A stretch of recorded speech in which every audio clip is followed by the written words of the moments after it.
Welcome back to Let's Talk Sports Radio right here on 94.9 Bob FM, brought to you by Gino's Pizzeria. Joining me now, direct from Toronto, Ontario, Canada, Sportsnet Central anchor and Aston Villa Lions villains fan himself, Brendan Dunlop. Brendan, are you happy that Aston Villa has returned to the league after a 3-year absence, sir? Oh, buddy, I couldn't be happier. It still feels surreal. I'm so happy not to find dodgy streams and not to be reading someone's tweet timeline or someone who's live Instagramming it from the Holt end. It's great to have them back in the big time. So, yeah, I really couldn't have been happier with the way they powered through the end of the season to then win promotion in the final. It was pretty special, man. It's great to see them back. Let me ask you a question. Everybody's got an interesting story of how they chose the team that they're following, in football, soccer. How did you become an Aston Villa fan? Yeah, the first year that the Premier League was live on television in Canada was in 1998. Sportsnet would play the 10 o'clock games. So they're 3 o'clock, they're 10 o'clock. So it became a tradition to come home from hockey afterwards. Dad would make pancakes. We'd watch the Premier League. My dad had lived in England for a little bit. He loved football. He was my introduction to soccer. But he didn't have a club. And I was kind of searching and just kind of waiting for a moment, waiting for someone to like. And you just saw one game a week. So at some point I knew it would come. And they profiled this guy, Dion Dublin, who'd just come over from Manchester United. He scored 2 goals in his debut. And this was the second game, his first game at home.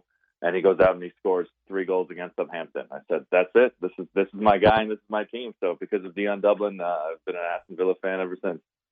So obviously they draw, the Spurs 3-1 loss.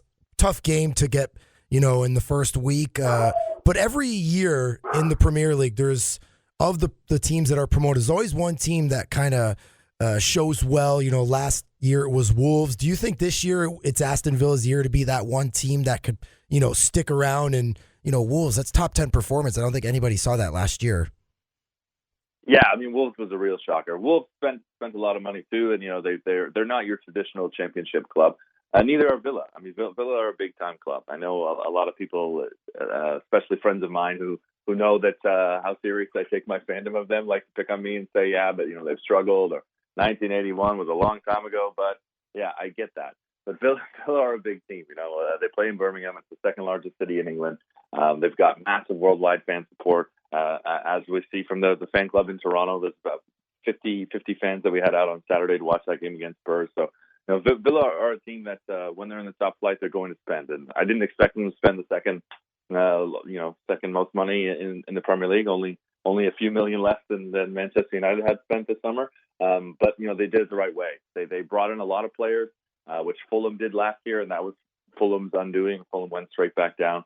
But Villa aren't Norwich. They're not Sheffield United. Those clubs are good clubs. They've got great standing, great fan bases as well. I think those clubs will do well in the Premier League. But even though Villa had to win the promotion final at Wembley to get back to the Premier League, they're a cut above those two. So I would be very surprised if Villa's in a relegation battle for much of the season. Those other two, Sheffield United and Norwich, they have a chance to stay up too, but Villa definitely have the best odds of staying up, and they did the second that they won promotion. And what did you think of the game last week? Obviously, they got out to an early lead, but 3 second-half goals sealed their fate in a 3-1 loss. Did you like what you saw from Aston Villa last week? I did a lot, actually. Yeah, I mean, they look like a Premier League team. Villa were never really a championship side. They always had a few players that the traditional championship sides couldn't get, and they kind of struggled, obviously, for a couple of seasons, and for much of last season as well. Villa did in the championship, but I thought they looked like they hadn't skipped a beat from their run to get to the promotion final. There's great players throughout. Super John McGinn is the only way you can refer to John McGinn, unless you want to call him the Scottish Messi. I think that would be another one. He scored the opener for Villa, and he's going to be such a bright spot and such an important part of that team. I thought the scoreline against Spurs didn't really reflect the match at all, but Villa were really good. Villa were good in the first half. They didn't really seem, as much as they had to defend, they never really seemed lost. They never seemed over their heads at all in that match. Spurs obviously are talented. You knew that they were going to pour it on at the end, and you're not really surprised to see Spurs come away with the win. But I thought 3-1, if you hadn't watched the match, that's a bit unfair to Villa because they were in that match for a while, and had that ended 1-1, which is what I was expecting when Kane got the first one. I thought, okay, well, that's it. Well, a point Spurs, that's a great way to start the season. Didn't end up that way, but no, really impressed with what Villa showed, and so we'll see if they can follow that up at home on Saturday. They've got Bournemouth, so that'll be a much different test and one that those fans have been waiting three long years for. Yeah, I wish my team, the Hammers, had this Scottish Messi. I wish we had some sort of firepower like that.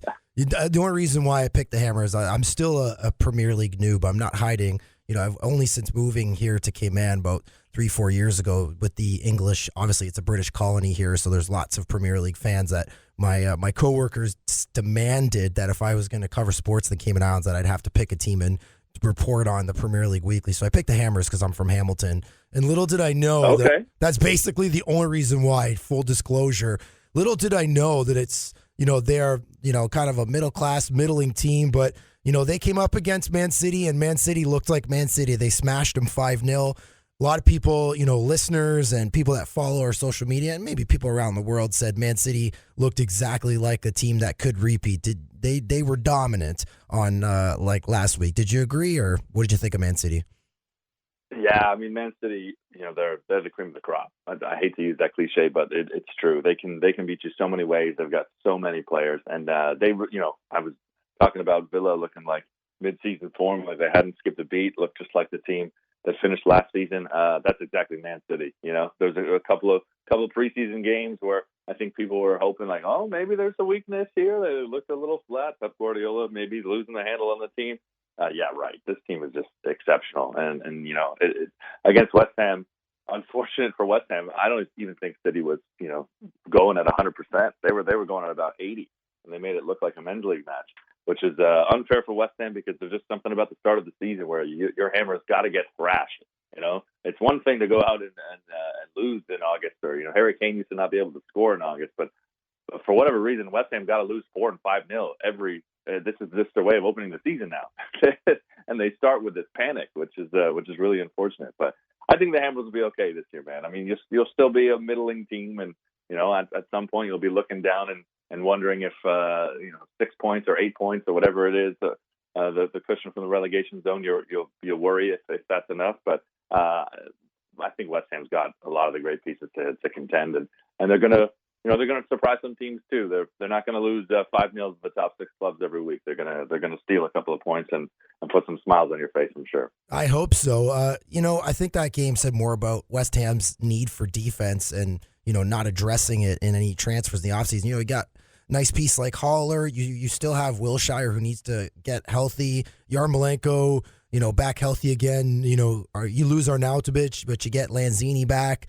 I think West Ham needs to continue to kind of keep working towards being a cohesive unit. And I think Man City's just so deep. I think they're just so much better than, Liverpool's the only close team. I think, again, it might be a 2-horse race this season. Do you agree, or what do you think? I think it will be. I mean, Manchester United have spent a lot of money to, get back to the good old days of United, but they're so far off, those clubs. Chelsea weren't able to bring players in beyond Christian Pulisic, who looked fantastic in that Super Cup. I think the American is going to be a real bright spot for Chelsea. And I know that a lot of Chelsea fans thought, oh well, you can't replace Eden Hazard, and it's true. And Pulisic may not ever be as great in a blue shirt as Hazard was, but he might because he has the skill set. He's an explosive player. He creates things out of nothing. He's so wise beyond his years, and he thrived in the Bundesliga, and he's going to do it again in the Premier League. So I think Chelsea should be pretty happy. In terms of that, they can still challenge for the top 4, but I really don't see anybody taking a swing at Man City and Man City and Liverpool. I mean, Tottenham spent a lot of money for the first time in a long time. They needed to. They look good.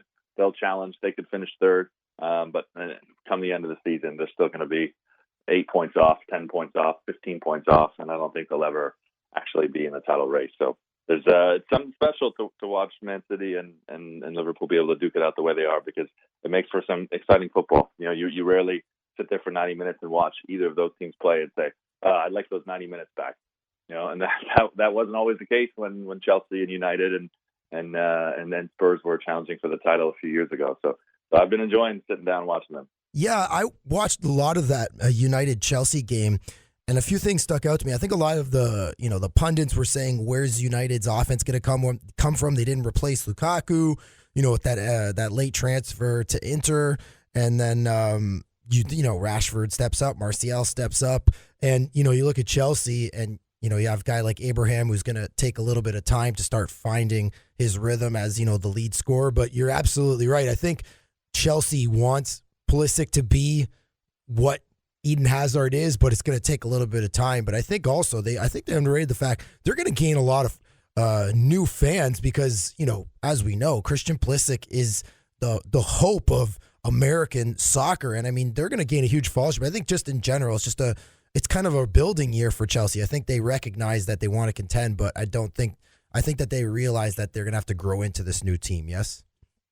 It's definitely a building year. Yeah. I mean, they knew that. Just with the appointment of Frank Lampard, it was obviously you're getting a manager that's still learning his ways. It's someone who knows the club very well, someone who really lives and breathes that Chelsea identity that has been lost with all the managers that they've gone through and the managers that they've tried. And last year with Sarri was a real disaster. You can look at it and say, oh, well, they made the cup final and kind of brush over any of the failings with his players and within the team and that whole mess with Kepa. I just thought was so emblematic of what's gone wrong at Chelsea. And yet here they give the key to the Ferrari to a guy who's not ready, and Frank Lampard, and without a transfer window in which you can go out and buy players. So you're going to have matches like that opening match where they lose 4-0 to United. However, they proved just a few days later in the Super Cup, and I know people make the argument all the time, well, it's not the same level and players don't take it as seriously. Yes, they do. Yes, they do. Look at Liverpool's reaction when they won. They want that trophy. And if that's what Chelsea is, that match that we saw midweek in Istanbul, then they're going to have a much better season than a lot of people are expecting.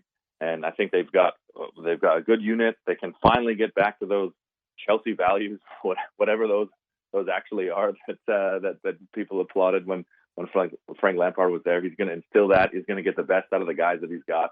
And he's still got to figure things out. Tammy Abraham was on loan at Villa last year, and he was exceptional. He was a massive reason why Villa came up. But when the price tag was $25 million or $30 million for him, I was happy that Villa didn't pay it because I didn't think that he's worth it. I don't think that Tammy Abraham is going to be able to score 20 goals in the Premier League. He might bag you 12, but I just don't think that he's that level player. So he's not the number 9 that Chelsea can rely on. I think Michy Batshuayi in the squad is a much better option. I don't think Olivier Giroud is your everyday number 9 either, but Frank Lampard will figure that out, and they'll get creative at some point and then find a way to kind of work through this band to make it easier. But this is going to be a building season for them, as you said, and I do think that they can finish in the top 4. And if they do that, then the sky really will be the limit for Lampard. He's going to have patience that managers before him just didn't have, and that's a huge advantage, despite all the disadvantages that he's looking at.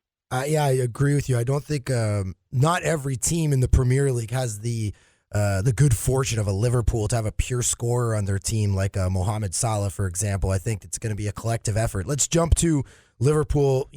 Obviously Super Cup win. They have they handle Norwich pretty easy 4-1, but really facing adversity really early. Probably one of their best off-season transfers was for free, getting a backup West Ham keeper, Adrian, who's now looking like a godsend. What do you think about that situation? I mean, they're facing turmoil quite early in the season.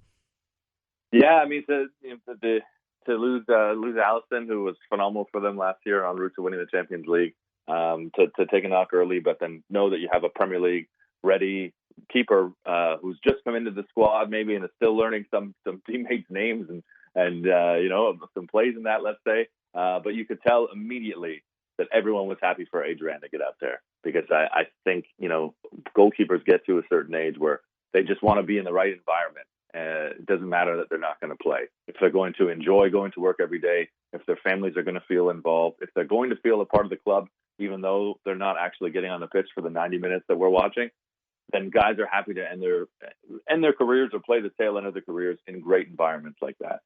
And I think that's what Adrian thought he was signing up for.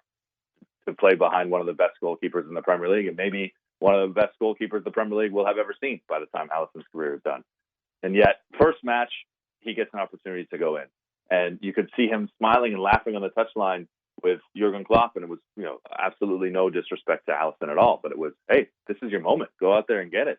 And, you have it now, and you might have it for a little while. So I think that was really cool for Adrian, a guy who made a lot of saves at West Ham that your Hammers didn't deserve. He's a good keeper. He's proven that. So it's good to still see some stories like that.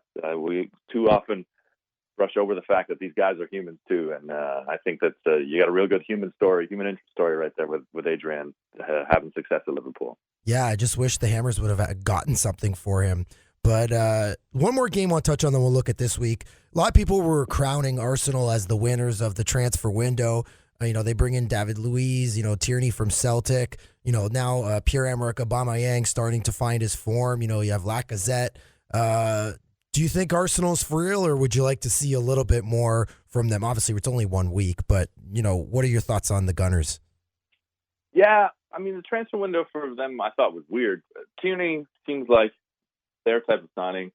David Luiz, though, reminded me of a few years ago when Arsene Wenger didn't get any business done until the final few hours of the window, and he went and bought Sandro and Per Mertesacker and I think Mikel Arteta all on the same day. People were like, oh, okay, so Arsenal did have some money to spend, and they could go out and sign players, and that's what the David Luiz acquisition was.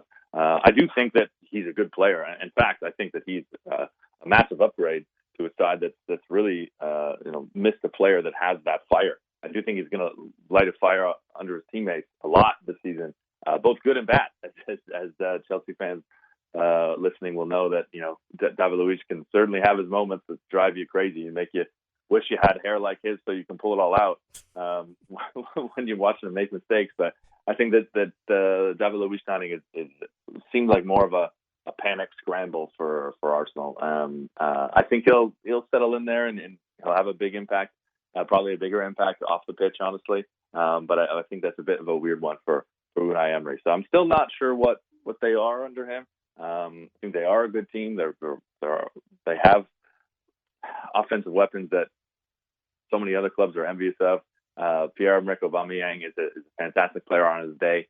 Struggles a bit with consistency. Sometimes I watch him and I feel like he should do better in certain chances and isn't as consistent as he seemed to be in France and he seemed to be in Germany. But he's a real talent. So on their day, Arsenal are capable of totally running away with a match from the offset. But I think they're gonna struggle to mount any sort of a title challenge. And who do you think will be the ultimate disappointment this season? Again, we're only 1 week in, but just taking in a vacuum, who do you think is being highly touted but might disappoint? Well, not so much highly touted, but I think Newcastle is going to be a real disappointment, and I think that's really bad for the Premier League because Newcastle are huge. They're a massive team in the Northeast, part of England that just lives and breathes football. They're so much bigger than their finishes the last 20 years in the Prem. And what's gone on with Mike Ashley as the owner there, seeing Rafa Benitez driven out because they wouldn't give him any money for the transfer window. They go out and get Steve Bruce, who I just think, good manager, good man, Steve Bruce, but I do think that the game is passing him by. He couldn't get it done at Villa. I think that he's a championship manager at best. And maybe that's what they're looking ahead to. Maybe they're already thinking, you know what, we're going to go down. But then they give him the checkbook and allow Steve Bruce to spend money they told Rafa wasn't available. So I'm disappointed for those Newcastle fans because I know quite a few of them. And my first Premier League match was there on Tyneside. I saw them play Sunderland in the Tyne-Wear Derby, and it was just exceptional. So when Newcastle do things to hurt themselves and hurt those fans, that really stands out to me because that's.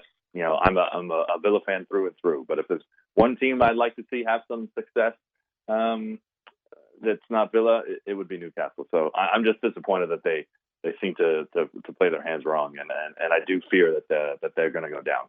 Yeah, I agree. I know a few new Magpie fans over here, and they're a little disappointed. Yeah. And we'll see what happens with Newcastle. All right. You're also a Formula One fan. I think I followed you on Twitter. I follow you on Twitter, and I saw that you went to a few races this year. Is that right? I went to Bahrain. Yeah, Bahrain for the second race of the season, which was pretty incredible. I'd never been to that part of the world, and I was able to go with a family member of mine who does a bit of business over there, and always seems to go the Monday after the race or Easter weekend or something. And it's like, man, we got to go when this Grand Prix is on. So we went and we watched Mercedes run away with it. And when it looked like Charles Leclerc was going to win his first Grand Prix and just the second race is Ferrari, but absolutely exceptional. And night racing there was phenomenal. It looks excellent on TV, and it was even better in person. It was a really, really cool experience. Yeah, it's I come from an Italian background. We grew up, my dad and I, watching Ferrari. I'm not sure who you support, but total heartbreak, but lots of promise for Ferrari. I think they need to get their car in order because a guy like Leclerc, he's just supremely talented but super unlucky and can't seem to get a hold of the car. And I think that it's clearly the silver arrows are the fastest ones on the track. Of course, Lewis Hamilton looking like he's closing in on his 7th drivers' championship in single races. He's closing in on Michael Schumacher's all-time record. Last week, though, that was a great race between him and Verstappen. And, going into this summer break that we're in right now, the Gasly goes down to Toro Rosso. They bring up Alex Albon. It kind of looks more like an audition, but what do you think of the F1 season so far? I think it's had its moments, and when it's been good, it's been amazing. I think I agree with you there. When it's been good, it really has been amazing. What's disappointing for me, and I've watched Formula One like you since I was a kid, watched it with my dad, and it is cyclical. Those years that Ferrari just dominated, it didn't matter. What time you woke up for the Grand Prix, you knew you were going to hear the German and the Italian national anthem because you knew Schumacher was going to run away with it and win in the end, no matter where he started on the grid.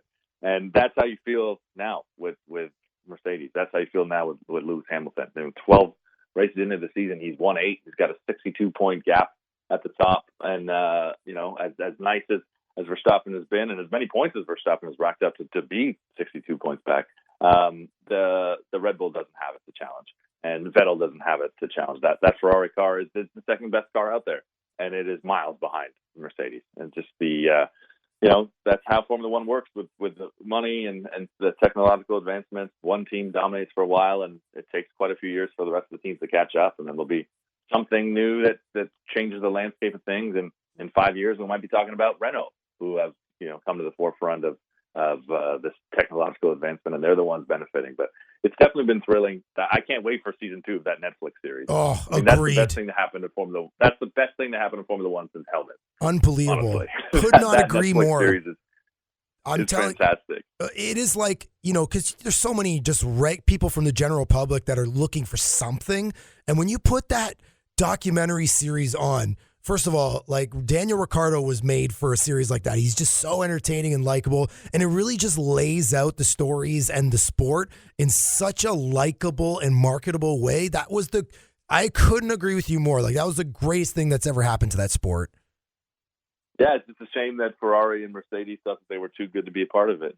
Walking around like Bill Belichick and the Patriots, like, no, Hard Knocks. We know we'd be the best for your show, but we don't want to be a part of it. But with the success that season 1 had, and I think that season 2 will have, I'd be stunned if Ferrari and Mercedes still look at that and say, no, we're cool to not be a part of it. I think that they'll realize it'd be beneficial for them to open the curtains a little bit, and they can control what they show. I think that they think they've got more power than maybe they do.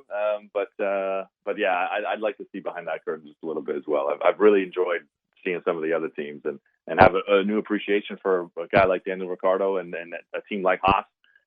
So yeah, it's definitely added to my enjoyment of this season, watching Lance Stroll struggle in his new environment. I'm always cheering for the Canadian, and I like Alfa Romeo racing. I like Sauber. I thought it was a big coup for them to get Kimi Räikkönen back, but they've struggled this season. So it's been nice to have some of those storylines from the show to kind of watch through as I just await a Mercedes 1-2 victory.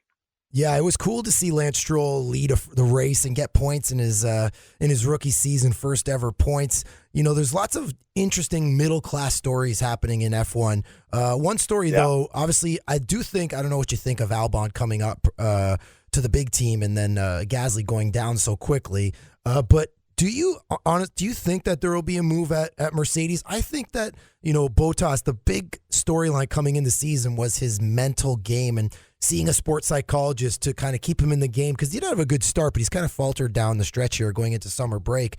Do you foresee any moves? Like you mentioned Haas. Like, to me, I have a colleague here, Mark Lee. We do a lot of F1 talk on my television sports show, and we just laugh at Roman Grosjean. He's just such a disaster. And then did you hear David Croft when he says, Kevin Magnussen's getting married this weekend. I wonder if Roman's invited or he'll just crash the wedding. Like, I was just dying. Like there has to be at least one driver change at Haas, but and I don't know where else. Would nice to see Nico Hülkenberg go to a good team with not in Renault where they're not kind of trying to find their car. But what about driver changes? Bottas, Haas, where do you see some changes? Yeah, I think Bottas. The pressure of being the number 2 guy between the guy everyone expects to win the world championship, it's got to be crazy. There's no real comparable to that. And you have to go and pretend like you're even, and you've got a car to be even. We saw that with Nico Rosberg, and Nico Rosberg won his world championship, and he was just like, you know what? I'm done with all the BS that comes behind this. I don't need this anymore. I'm a world champion. I've got enough money. I've done all I want to do in Formula One, and I'm out. And I think for Mercedes, they felt like, hold up, that's not how this works. Like, you're in the team. We've got this great team. You're supposed to be a part of it. So they threw Bottas in because he was a standout driver, the next standout driver worthy of that seat. And I think that Bottas is a great driver. But I do think, and he's proven that, and he's racked up more wins, I think, than a lot of people would have expected. He seems as though he can challenge Lewis Hamilton. But I do think that the gap between them in the car and mentally is it's worlds apart. And maybe that's getting to Bottas a little bit. And staying in that environment is hard. That's not something that a lot of guys are able to do for multiple seasons. You look at how many teammates Michael Schumacher had in his Ferrari days. That's a great example. So you might see a move there. I could see Mercedes going to somebody younger. I could see Bottas being the next Ricciardo in that sense of a team like Renault. Let's say Haas. Maybe Haas is like, hey, let's make him that guy. Let's give him $10 million a season, $20 million, whatever it is, and make him our guy because we think he can be a number 1 guy on a team that's trying to be bigger than the middle of the pack. That's a move that I could see. I wasn't too surprised to see Gasly move mid-season. They have the option, Red Bull, of having the 2 teams. I mean, that's a big advantage. I think it's unfair for Gasly because similar situation, he was shoved into a spot before he was ready. And you can kind of tell, even in Bahrain, that there was a bit of friction between the team. He wrecked the car more than most guys. He almost had that Grosjean effect on Red Bull. So for Gasly to be moved mid-season, we might look at this at the end. He might look at this at the end of the year and actually see that as a good thing. He can bounce back and kind of save his season despite that demotion. So Albon will do good in that car. Albon's a good driver. Gasly really wasn't ready in the end, and that's Verstappen's team. So really, it's just, can you put up with Max and all his Maxisms? And if Albon can do that, then he'll be there for a little while and he'll enjoy himself. You know what, sir? We hope that you are here on our show for a while. We really appreciate your time and all your knowledge on the pitch and on the track. Sportsnet Central anchor Brendan Dunlop. Brendan, will you join us again, maybe in a few weeks, to revisit these topics? I'd love to, buddy. Yeah, we got to follow up on it. I'd be happy to. Don't worry. And one day maybe we could do it live, and we'll bring a rum punch right in set. Probably can't do that, but maybe I'll make that promise. That'd be great, buddy. I've not been down there. I'd like to check it out. I've not been down there. Thousands of Canadians live here, so it's been a lot from Ontario. So who knows what the future holds, but we really appreciate awesome knowledge. Thank you, Brendan. More Let's Talk Sports Radio right here on 94.9 Bob FM, brought to you by Gino's Pizzeria. Stick around. Gino's Pizzeria. Stick around. Gino's Pizzeria. Welcome back to Let's Talk Sports Radio, brought to you by Gino's Pizzeria. Joining me now from Anaheim, California, on the scene of UFC 241, Canada's top mixed martial artist, reporter, Aaron Bronsteter. Aaron, did anything interesting happen at open workouts this week? Nah, nothing of note. Have you ever seen anybody light some sort of drug, joint, anything that happened what Nate Diaz did at open workouts? Is that a first for you? And what did you think when he pulled out a lighter? I started a heavy debate online because I called it a joint, and a lot of people from the, marijuana community were saying that's not a joint, and others from the marijuana community were arguing, saying it was a joint. Now, I'm no expert on marijuana. I'm not a marijuana guy, as Khabib Nurmagomedov says. So I don't really know if it was a joint or what it was. But, I definitely have not seen that before. It started to smell a little bit like a Cypress Hill concert in there, and people were kind of passing it around. It was very weird. It was an interesting communal experience to see among that community at the open workouts. It kind of, starts making you think a little bit. Obviously you've got a great fight at heavyweight. Stipe Miocic gets his rematch versus Daniel Cormier for the heavyweight belt. I think I saw a survey online, though. I think somebody took a screenshot. I think it was Anthony Pettis. It was me. Oh, was it you? The views of the two? Yeah. Was that the two countdown videos? Yeah. It was you. Okay, good. It was on my Twitter, and I was like, that is amazing. More people are engaged in the content surrounding the return of Nate Diaz. What is this, at the 3-year layoff? He returns to fight Anthony Showtime Pettis. What do you think of that? That's a huge, the people are more interested in the Pettis-Diaz fight than Cormier Miocic. And it's not by a small margin either. It's 3 times the amount of traffic on that one countdown video of Pettis and Diaz versus perhaps the two best heavyweights in UFC history, in Cormier and Miocic facing off in the main event. And that's mind-boggling to me. I always said, up until this week, I had said, we have no definitive proof that Nate Diaz is actually a needle mover. Everybody's been saying he's a needle mover. His last 2 fights were against Conor McGregor. So you always have to factor that in to web traffic. His fight, they put up the fight between him and McGregor, and it has 11 million views. They just put it back up on YouTube. It's, I think, the most watched video on the UFC YouTube channel. If you, I guess, put it in order of views. That's an unbelievable number. But a lot of that I thought was Conor. I didn't know whether or not Nate was actually going to be a draw until now. Now you look at the numbers of Diaz and Pettis, and the numbers of Diaz. I mean, I put up that video of him at open workouts, and it's got 40,000 views. And that's just on Twitter. The Mac Life, which is Conor McGregor's YouTube channel, put up the Scrum video, and it's got 450,000 views. It's an unbelievable amount of traffic that Nate Diaz content is getting. And now I don't know if it's absence makes the heart grow fonder, but you have to certainly take into account the fact that he's undoubtedly a needle mover at this point in time, that people care about what Nate Diaz is doing. People care about this week and what he's bringing to the table. And there's just really no doubt about it at this point in time. He is somebody that people are incredibly interested in. No disrespect to Anthony Pettis, but it's him that's moving the needle in this situation. And it really has bowled me over. I expected there to be decent numbers for Diaz, but this is just completely blown away any expectation I had on just how popular he is. And let me ask you this. Why do people care about Nate Diaz?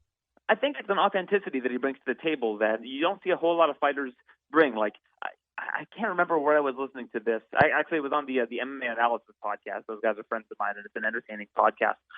They were talking about how Colby Covington is so inauthentic. His whole shtick it's basically a wrestling gimmick. Whereas if you look at Nate, they basically said that Nate Diaz, that one video of him at open workouts, did way more traffic than anything Colby Covington has tried to do over the last 2 years. That's, I think that there's a certain authenticity there that he brings to the table that other fighters just don't have. And I think that's what made Conor so big, is an authenticity that he brought to the table, that what he was doing was just, it was him. It was that there was nothing fake about it. And I think that both Diaz brothers bring that kind of essence to what they bring to the table. And I think that the UFC must realize at this point in time, when they look at these numbers, they made a huge mistake by underestimating this guy's marketability, by underestimating what he was going to be able to bring to the table in his return. And they've got to make up for lost time here and keep this guy happy and try to get him back by any means possible. At the core of this, they are an MMA promotion. Their job is to promote these fights and bring in this kind of traffic and bring in this kind of interest. And I'll tell you, if Nate Diaz does get a win this weekend, they've got to be on cloud 9, because I think that a trilogy fight with Conor McGregor right now, you have to make that fight. If he wins this weekend, you would be a complete moron to not try to put that fight together. And even from Conor's standpoint, with it being 1-1 and him talking about how a trilogy match has interested him, you got to think of what's a winnable fight for Conor McGregor. And Diaz certainly isn't a pushover, but we've seen Conor beat him already. That you just have to make that fight. You have to. You can't do a rematch with Khabib and have him lose 2 in a row. You need a fight that's going to regenerate interest in Conor McGregor and give him a shot of winning. I just don't think he would have much of a shot of beating Khabib. I really don't. I don't think anybody really in the UFC would have much of a shot of beating Khabib in that weight class. So I just think you have to make that fight. I couldn't agree more. You think about Diaz McGregor and you think of the first 2 fights and how great they were, and then you look at McGregor, Khabib, and you think, wow, Khabib mauled him. I don't think, from an entertainment standpoint, I think that's one thing that you touched on, is that nobody's more important than, nor more entertaining than Nate Diaz. Nobody flips the bird, talks as much trash. If he wins on Saturday, the people, California is going to go berserk, and it's going to be nothing but an uphill. The tree. He's just going to be trending upwards. I couldn't agree with you more. Like Nate Diaz, McGregor is total no brainer. Let's talk about the fight itself, though. Going back to welterweight for Pettis, a really, really impressive knockout over Stephen Wonderboy Thompson, but the big layoff for Diaz. As a fight itself, how does this break down? It's very interesting because Nate Diaz is just able to get in his opponent's head when he's in the octagon. And I don't know if Anthony Pettis is somebody who's going to be able to do that too. Even if you watch that fight that Pettis had with Tony Ferguson was piecing him up, but Pettis kept hitting back. Pettis kept walking forward. Pettis wasn't intimidated by everything that Tony Ferguson was throwing at him. Now, he did lose that fight, but at the same time, I'm not sure if Pettis is the type of guy that's going to get thrown off by what McGregor's throwing at him. Not McGregor, Pettis, rather. So I think that this is going to be an interesting stylistic matchup. Now, we've seen in the Rafael Dos Anjos fight with Nate Diaz how effective those heavy leg kicks were. Now, Diaz admittedly came into that fight with injuries. He did not look good. I think he might have missed weight for that fight, or was a catch weight or something, if I recall. So that wasn't really the real Nate Diaz, so to speak. But I think that if you're going to mix up a heavy kick attack on Nate Diaz, that's a really, really good plan of action for Anthony Pettis. Now that seems obvious, but Nate Diaz has never been one to check a lot of those kicks, and he'll keep walking forward, and his boxing is really good. But it's basically puncher versus kicker. You usually say striker versus grappler, but with the Taekwondo background of Pettis versus the boxing background of Nate Diaz, it makes for a very interesting fight. And Pettis has said that nobody's even attempted a submission against him. That could change when you see Nate Diaz. But if you also think of the fact that Pettis faced Charles Oliveira, and Charles Oliveira was having trouble getting submission attempts against him, and Charles Oliveira's bread and butter is submission. He's got the most submissions in UFC history. I expect this fight to mostly take place on the feet. I don't think that Diaz is going to be looking for submissions. I don't think that Pettis is really going to be looking for takedowns, even though he said otherwise yesterday. I think that we're going to see a mostly striking-based affair, and that if Pettis is able to keep distance, is able to attack the legs, I think he can have a lot of success in this spot. I think you're going to see a lot of people saying this is a fight of the night candidate. Both guys bleed easy, and I think this is going to be a war that's going to please the crowd. Would you agree? Yeah, I think so. I think that Romero versus Costa also has a lot of potential to be a fight of the night type fight. So we'll have to see. There's also a lot of great, the bantamweight fights on this card are phenomenal. You got Benitez versus Sadiq. That's a featherweight fight. You've got Manny Bermudez in action. He's really, really exciting. He's taking on Casey Kenny, a former LFA champion. You've got Rafael Assunção versus Corey Sandhagen. Corey Sandhagen. That's a really, really good fight too. There's a lot of really good fights to like on this card that I think we got to keep our eye on. Let's talk about Costa Romero. Romero, obviously some people think he is the rightful deserving middleweight champion, coming off his loss to Robert Whittaker last June, and then Costa coming off the suspension, but his last win last summer as well over Uriah Hall. Two really physical, imposing middleweights. This might be like a title eliminator for the winner of Adesanya and Whittaker coming up. I would agree with you, though. This is also a fight of the night contender. The raw physicality of Yoel Romero is always just a really entertaining idea. And who's a better match than another super, jacked and quite talented fighter in Paulo Costa? What do you think? Yeah, this is an interesting one because we're going to really see what Paulo Costa is made of, what his ceiling is. His best win is against Uriah Hall. Now, no disrespect to Uriah Hall, but we're talking about different calibers of fighter. Like, I would call Uriah Hall a tier 3 middleweight, and Yoel Romero is undoubtedly a tier 1 middleweight. And I'm among those people that think that Romero should have been champion. That he should have won that decision against Robert Whittaker. I even rewatched the fight recently, and I came away with the exact same impression.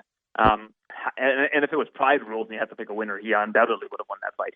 But I think that we're going to see what Paulo Costa is made of here. I mean, Romero's 42. He's not going to get much better than he was or has been. But I think that Romero, even if he's 80% as good as he was against Whittaker, should win this fight.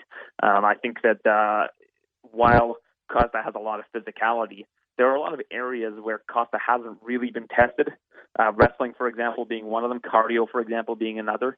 And we've seen, even though that Romero has the muscle mass, he doesn't seem to slow down over 5 rounds. This is a 3-round fight, and I expect to see Romero just have a lot of advantages in this fight. That being said, we've seen Costa put everybody away. He's knocking everybody out. I think all of his wins have come by knockout in the UFC. So you just never know if Romero's chin has gotten worse after those fights against Whittaker. That being said, I don't know how many times he was really dropped in those fights. He was never really in any real trouble in those fights, if I recall. So it's going to be interesting to see what Paulo Costa is made of. That's a big question mark for me, but I'd have to lean Romero based on what we know. Do you think, though, this is a title eliminator? Because, I mean, middleweight is an interesting weight class in the UFC. You've got Weidman going up, 2 light heavyweight. You got, who do you got in there? You got Jacare. Rockhold moved up as well. What's that? Rockhold also moved up. Rockhold moved Jacare's up. coming off a loss. Mm-hmm. Hermanson is headlining against Cannonier.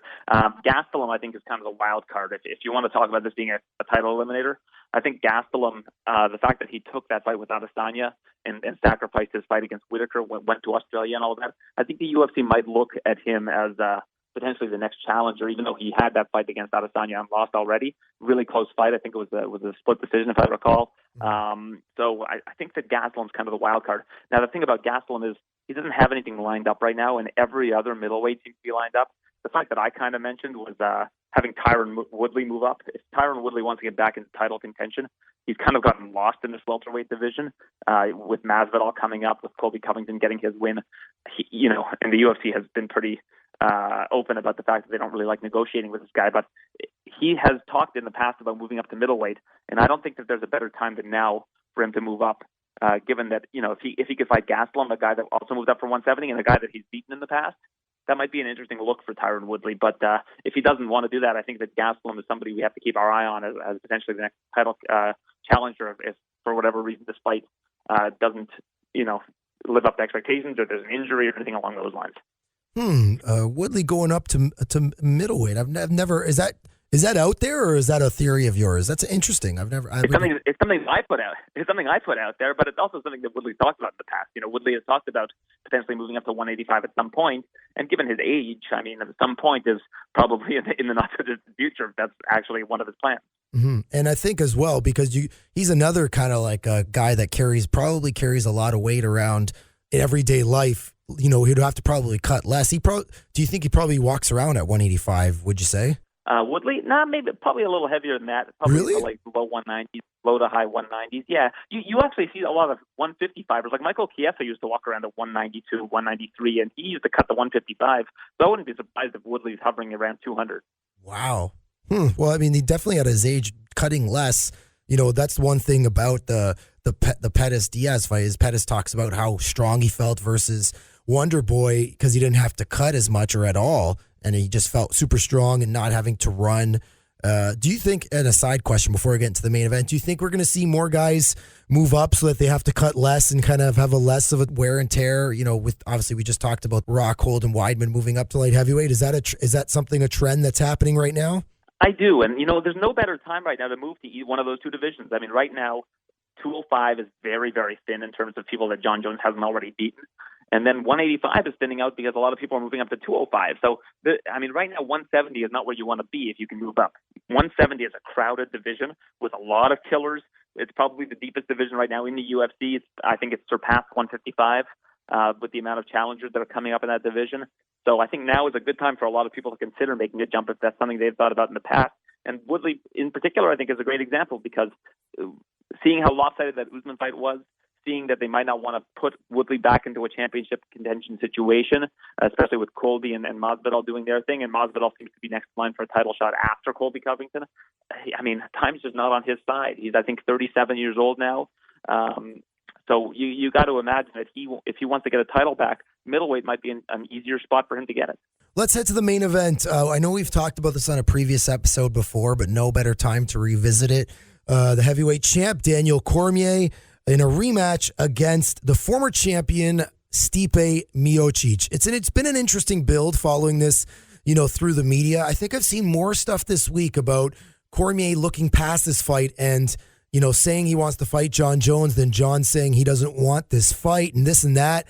Stipe's kind of getting lost in this, and I think that's kind of unfair, seeing as I do believe, I don't know if you agree or disagree, that Stipe's got a good chance of winning this. I think Stipe's got a great chance of winning this, and the problem is that Stipe is terrible at promoting fights. I hate to say it, during fight week, Stipe gives like one-sentence answers. He doesn't buy into any trash talk. He doesn't trash talk himself. It's just not who he is. And I think as a result of that, Jones has made himself more of a fixture in this conversation than Stipe has. Jones is going on Twitter. He's been very vocal. He says, I guarantee this fight with Cormier is not going to happen. He's not going to move down to 205. Cormier, because Stipe isn't a super interesting subject of conversation, gets asked about John Jones over and over and over again. This could be Cormier's last fight. Cormier could win and retire. I don't think anybody would fault him for doing that. Cormier could lose and retire. I don't think anybody would fault him for doing that. So I just think that Stipe gets lost in the shuffle because of the last memory we have of Stipe is him getting knocked out in the first round, when really we should be thinking about how dangerous Stipe's been, how he's the best UFC heavyweight of all time based on the 3 title defenses, the most in divisional history, and how he defended those titles in those fights. He dominated Francis Ngannou. We can't forget that. So, it is unfortunate that the conversation has always shifted to Jones, but I was looking back, and Cormier has only been fighting for about 10 years. I think he debuted when he was 30. Half of that duration, the last 5 years, John Jones he's been asked about John Jones in every single interview he's done, I'd imagine. From the moment he beat Dan Henderson and was going to challenge Jones for the first time until now. It's always about John Jones. It's always about him and John Jones. It might be the biggest and most deep rivalry in UFC history, really. Probably since Tito Ortiz and Chuck Liddell. So with that in mind, John Jones is just always going to be brought up. That's just the way it is. And yet, he's fought him twice and he's never even beat him. But yet still, people would love to see that fight because there's so much video, and UFC has done such a great job of retelling that story, and these guys do a great job of feeding the fire and talking trash and throwing shade and side talking about each other. So you say Cormier, this could be his last fight. If he does, then he's going to have to relinquish the belt. Then we're going to have a fight for the belt. I think regardless, maybe if Stipe loses, he could still get a second shot. Maybe they rerun Ngannou and Stipe if Cormier wins and drops the belt.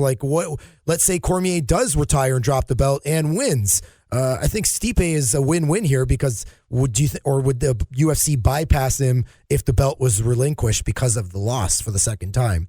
Yeah, I was thinking the same thing earlier today. I was thinking, I don't think Stipe would acknowledge this, but if he does lose, there's a very good case to make that you have him face probably Curtis Blades if Blades wins his next fight. That would make a good. The Francis rematch is also an option, but then also Blades. They're not going to do Blades versus Ngannou because Ngannou's beaten Blades twice, and both times pretty dominant fashion. So you would have to think that Stipe is next in line, regardless, win or lose. The thing for Cormier in terms of retirement is, I don't think anybody can say with a straight face that Daniel Cormier is the best fighter in UFC history after he's lost twice to John Jones. You can call him the best heavyweight in UFC history, and I think that he would be happy walking around with that designation. But that's the question. Is he happy walking away from the game as the best heavyweight in UFC history and not the best fighter in UFC history. The only way that you could call him the best fighter in UFC history is if he moves down to 205 and beats John Jones. And I think he knows that. I think that John Jones knows that as well, and that there's big money in that fight. So that's really the big question: is can Daniel Cormier walk away with the satisfaction of knowing he's the best UFC heavyweight of all time, at least now, if he beats Stipe twice? And you hit the nail right on the button. It's a big money fight if he refights, there's a rematch between him and Jones, because these guys are kind of on a flat salary, but they also do have the opportunity to make performance bonuses. These guys get part of the gate too, if you can refresh my memory, because that would obviously be the biggest. Regardless of, Jones beating Cormier twice, I think people really do want to see that third fight. Well, the water's been a little bit muddied in terms of incentive pay with the new ESPN deal and pay-per-view, because the buys I don't think are shared with the fighters. I also don't think that the buys are going to be as much as they would have been if they were on standard pay-per-view. So I think that the fighters are going to start getting just paid more off the top and maybe a higher bonus, but I'm not sure exactly what incentive pay is like now, and I don't think the UFC would share that information in any ways. So that's the part that I'm a little bit curious about. But obviously, that's a massive fight. It's a massive fight for Jones, a massive fight for ESPN, it's a massive fight for Cormier, and a massive fight for the UFC. It's one that I think all parties involved benefit from. The last time Jones beat Cormier, Cormier said there's not really a rivalry yet. He's 2-0. That said, he's now kind of 1-0-1. That's now a no contest. I don't know if Cormier thinks of it that way. I don't think he does, but it certainly does bring some intrigue to the table. So it just basically these guys want to fight each other because they want it, because it's going to be a big fight with not knowing what other incentive they would get other than what they would already be paid and a potential fight of the night bonus. It's interesting. It shows that they truly do hate each other. Yeah. You look at it just as a big rivalry fight, and Jones, I think, couldn't be more apparent in his lobbying for this fight than he is on social media. As much as he's kind of saying and trying to play reverse psychology, I do think that he knows that it would be best for his career if he can beat Cormier a third time. All right, UFC 241 hits the Honda Center in Anaheim, California, and the man on the ground, TSN's own Aaron Bronsteter. Aaron, thank you so much for always being so generous with your time. We really appreciate it. My pleasure, Jordan. Enjoy some Gino's Pizza for me. You know it, brother. Hey, if I'm ordering a Bronsteter family special, what am I getting on it? You're gonna think this is the lamest answer ever. I'm just like a plain cheese pizza guy. I'm just not a big toppings guy. I don't know what it is. Like, I think pineapple on pizza is sacrilegious. Really? And I also think that and I don't eat pork because I learned at some point that pigs have the same emotional intelligence as dogs. So for whatever reason, that's turned me off of pork. So I'm like just a straight up just cheese, like extra cheese guy. Sauce, cheese, kind of like a more thin crust pizza. Very boring, but that's what I would order. Sounds good, brother. That's what I'm ordering this weekend. Thank you as always. All right. Enjoy the Bronsteter special for me. All right. More Let's Talk Sports Radio right here on 94.9 Bob FM. Stick around. 9 Bob FM. Stick around.